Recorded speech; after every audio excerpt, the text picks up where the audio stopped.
پاکستان تحریک انصاف کے مرکزی رہنما اور سابق اسپیکر قومی اسمبلی اسد کیسر نے کوئٹہ میں پریس کانفرنس کرتے ہوئے کہا کہ وہ خیبر پختونخوا کی جانب سے بلوچستان کی عوام کے لیے محبت اور یکجہتی کا پیغام لے کر آئے ہیں۔ انہوں نے کہا کہ بلوچستان کی عوام نے ہمیشہ بڑی قربانیاں دی ہیں، لیکن انہیں آئینی اور قانونی حقوق سے محروم رکھا گیا۔ کوئٹہ میں جنید اکبر کے ہمراہ پریس کانفرنس کرتے ہوئے انہوں نے مزید کہا کہ بلوچستان میں سیاسی، معاشی اور امن و امان کی صورتحال انتہائی تشویشناک ہے۔ صوبے میں حقیقی عوامی نمائندگی موجود نہیں، جس کے باعث عوام میں احساس محرومی بڑھ رہا ہے۔ اسد کیسر کا کہنا تھا کہ بلوچستان کی قومی شاہراہیں غیر محفوظ ہو چکی ہیں اور عوام کی جان و مال کا تحفظ یقینی نہیں بنایا جا رہا، جبکہ تجارتی بارڈرز کی بندش سے بے روزگاری میں اضافہ اور نوجوانوں میں مایوسی بھی پیدا ہو رہی ہے۔ انہوں نے مطالبہ کیا کہ افغانستان کے ساتھ تجارتی راستے فوری طور پر کھولے جائیں اور نیشنل ایکشن پلان پر مؤثر عمل درآمد کیا جائے۔ اسد کیسر نے ڈاکٹر مہرنگ بلوچ کے خلاف عدالتی فیصلے پر افسوس کا اظہار کرتے ہوئے ان کی رہائی کا بھی مطالبہ کیا۔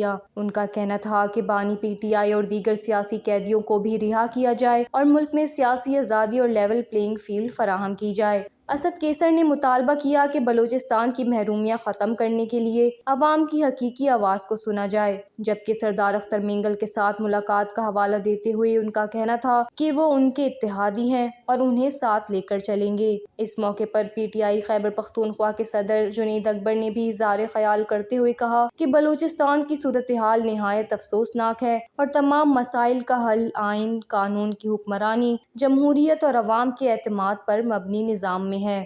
وش نیوز، کوئٹہ، بلوچستان۔